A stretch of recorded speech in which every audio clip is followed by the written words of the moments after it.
পেঁচার ধূসর পাখা উড়ে যায় নক্ষত্রের পানে, জলা মাঠ ছেড়ে দিয়ে চাঁদের আহ্বানে বুনো হাঁস পাখা মেলে, সাই সাই শব্দ শুনি তার।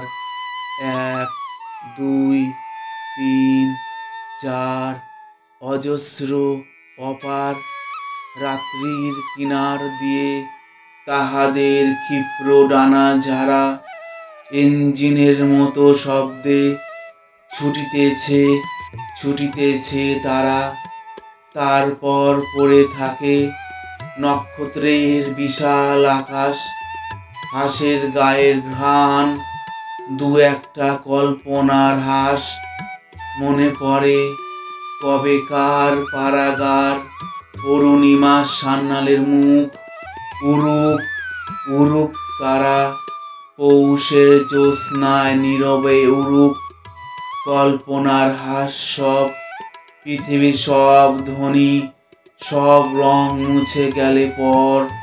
উরুক উরুক তারা, হৃদয়ের শব্দহীন জ্যোৎস্নার ভিতর।